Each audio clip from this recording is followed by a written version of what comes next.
యెషయా గ్రంథం 49వ అధ్యాయము మొదటి వచనం. ద్వీపములారా నా మాట వినుడి, దూరమున ఉన్న జనములారా ఆలకించుడి. నేను గర్భమున పుట్టగానే యెహోవా నన్ను పిలిచెను. తల్లి నన్ను ఒడిలో పెట్టుకొనినది మొదలుకొని ఆయన నా నామము జ్ఞాపకము చేసుకొనెను. రెండవ వచనం. నా నోరు వాడిగల ఖడ్గముగా ఆయన చేసియున్నాడు. తన చేతి నీడలో నన్ను దాచియున్నాడు. నన్ను మెరుగుపెట్టిన అంబుగా చేసి తన అంబుల పొదిలో మూసిపెట్టియున్నాడు. మూడవ వచనం. ఇశ్రాయేలు, నీవు నా సేవకుడవు, నీలో నన్ను మహిమపరచుకొనెదను అని ఆయన నాతో చెప్పెను. నాలుగవ వచనం. అయినను వ్యర్థముగా నేను కష్టపడి తిని ఫలమేమీ లేకుండా నా బలమును వృధాగా వ్యయపరచి ఉన్నాననుకొంటిని. నాకు న్యాయకర్త యెహోవాయే, నా బహుమానము నా దేవుని యొద్దనే ఉన్నది. ఐదవ వచనం. యెహోవా దృష్టికి నేను ఘనుడనైతిని, నా దేవుడు నాకు బలమాయెను. కాగా తనకు సేవకుడనై ఉండి తన యొద్దకు యాకోబును తిరిగి రప్పించుటకు, ఇశ్రాయేలు ఆయన యొద్దకు సమకూర్చబడుటకు నన్ను గర్భమున పుట్టించిన యెహోవా ఈలాగు సెలవిచ్చుచున్నాడు. ఆరవ వచనం.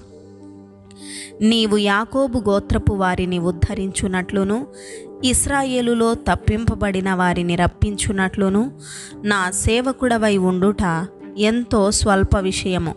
భూదిగంతముల వరకు నీవు నేను కలుగ చేయు రక్షణకు సాధనమగుటకై అన్యజనులకు వెలుగయ్యుండునట్లు నిన్ను నియమించి ఉన్నాను. ఏడవ వచనం. ఇశ్రాయేలు విమోచకుడును పరిశుద్ధ దేవుడునగు యెహోవా మనుష్యుల చేత నిరాకరింపబడిన వాడును, జనులకు అసహ్యుడును, నిర్దయాత్ముల సేవకుడునగు వానితో ఇలాగు సెలవిచ్చుచున్నాడు. యెహోవా నమ్మకమైన వాడనియు, ఇశ్రాయేలు పరిశుద్ధ దేవుడు నిన్ను ఏర్పరచుకొనెననియు రాజులు గ్రహించి లేచెదరు, అధికారులు నీకు నమస్కారము చేసెదరు. ఎనిమిదవ వచనం. యెహోవా ఇలాగు సెలవిచ్చుచున్నాడు. అనుకూల సమయమందు నేను నీ మొరనాలకించి నీకు ఉత్తరమిచ్చితిని. రక్షణ దినమందు నిన్ను ఆదుకొంటిని. బయలు వెళ్ళుడి అని బంధింపబడిన వారితోనూ, బయటికి రండి అని చీకటిలో ఉన్నవారితోనూ చెప్పుచు దేశమును చక్కబరచి పాడైన స్వాస్థ్యములను పంచిపెట్టుటకై నిన్ను కాపాడి ప్రజలకు నిబంధనగా నియమించి తిని. తొమ్మిదవ వచనం. మార్గములలో వారు మేయుదురు, చెట్లు లేని మిట్టలన్నిటి మీద వారికి మేపు కలుగును. పదవ వచనం. వారి యందు కరుణించువాడు వారిని తోడుకొని పోవచ్చు, నీటి బుగ్గల యొద్ద వారిని నడిపించును. కాబట్టి వారికి ఆకలి అయినను దప్పి అయినను కలుగదు, ఎండమావులైనను ఎండ అయినను వారికి తగులదు. 11వ వచనం. నా పర్వతములన్నిటినీ త్రోవగా చేసెదను, నా రాజమార్గములు ఎత్తుగా చేయబడును. 12వ వచనం. చూడుడి, వీరు దూరము నుండి వచ్చుచున్నారు, వీరు ఉత్తర దిక్కు నుండియు పడమటి దిక్కు నుండియు వచ్చుచున్నారు, వీరు సీనీయుల దేశము నుండి వచ్చుచున్నారు. 13వ వచనం. శ్రమ నొందిన తన జనుల యందు జాలిపడి యెహోవా తన జనులను ఓదార్చియున్నాడు. ఆకాశమా ఉత్సాహధ్వని చేయుము, భూమి సంతోషించుము, పర్వతములారా ఆనందధ్వని చేయుడి. 14వ వచనం. అయితే సియోను, యెహోవా నన్ను విడిచిపెట్టియున్నాడు, ప్రభువు నన్ను మరచియున్నాడని అనుకొనుచున్నది. 15వ వచనం. స్త్రీ తన గర్భమున పుట్టిన బిడ్డను కరుణింపకుండా తన చంటి పిల్లను మరచునా? వారైనా మరచుదురు గాని నేను నిన్ను మరువను. 16వ వచనం. చూడుము, నా అరచేతుల మీదనే నిన్ను చెక్కియున్నాను, నీ ప్రాకారములు నిత్యము నా ఎదుట ఉన్నవి. 17వ వచనం. నీ కుమారులు త్వరపడుచున్నారు, నిన్ను నాశనము చేసి నిన్ను పాడు చేసిన వారు నీలో నుండి బయలు వెళ్ళుచున్నారు. 18వ వచనం.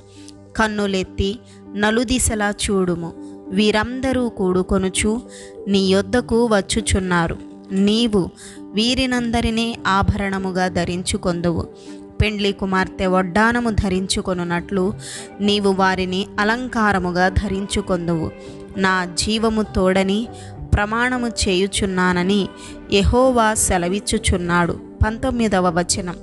నివాసులు విస్తరించినందున పాడైన నీ చోట్లును బీటి స్థలములను నాశనము చేయబడిన నీ భూమియు వారికి ఇరుకుగా ఉండును. నిన్ను మృంగివేసిన వారు దూరముగా ఉందురు. 20వ వచనం. నీవు సంతానహీనురాలవైనప్పుడు నీకు పుట్టిన కుమారులు, ఈ స్థలము మాకు ఇరుకుగా ఉన్నది, ఇంకా విశాలమైన స్థలము మాకిమ్మని నీ చెవులలో చెప్పుదురు. 21వ వచనం. అప్పుడు నీవు, నేను నా పిల్లలను పోగొట్టుకొని సంతానహీనురాలను, ఒంటరినై ఇటు అటు తిరుగులాడుచున్న పరదేశురాలనే కదా. వీరిని నా యందు కనినవాడెవడు? వీరిని పెంచినవాడెవడు? నేను ఒంటరి కత్తెనై విడవబడి తిని, వీరు ఎక్కడ ఉండిరి అని నీ మనస్సులో నీవనుకొందువు. 22వ వచనం. ప్రభువగు యెహోవా ఈలాగు సెలవిచ్చుచున్నాడు, నేను జనముల తట్టు నా చెయ్యి ఎత్తుచున్నాను, జనముల తట్టు నా ధ్వజము ఎత్తుచున్నాను. వారు నీ కుమారులను రొమ్మున ఉంచుకొని వచ్చెదరు, నీ కుమార్తెలు వారి భుజముల మీద మోయబడెదరు. 23వ వచనం. రాజులు నిన్ను పోషించు తండ్రులుగాను, వారి రాణులు నీకు పాలిచ్చు దాదులుగాను ఉండెదరు. వారు భూమి మీద సాగిలపడి నీకు నమస్కారము చేసెదరు, నీ పాదముల ధూళి నాకెదరు. అప్పుడు నేను యెహోవాననియు, నా కొరకు కనిపెట్టుకొనువారు అవమానము నొందరనియు నీవు తెలుసుకొందువు. 24వ వచనం. బలాఢ్యుని చేతిలో నుండి కొల్ల సొమ్ము ఎవడు తీసుకొనగలడు? భీకరులు చెరపట్టిన వారు విడిపింపబడుదురా? 25వ వచనం. యెహోవా ఇలాగు సెలవిచ్చుచున్నాడు, బలాఢ్యులు చెరపట్టిన వారు సహితము విడిపింపబడుదురు, భీకరులు చెరపట్టిన వారు విడిపింపబడుదురు. నీతో యుద్ధము చేయు వారితో నేనే యుద్ధము చేసెదను, నీ పిల్లలను నేనే రక్షించెదను. 26వ వచనం.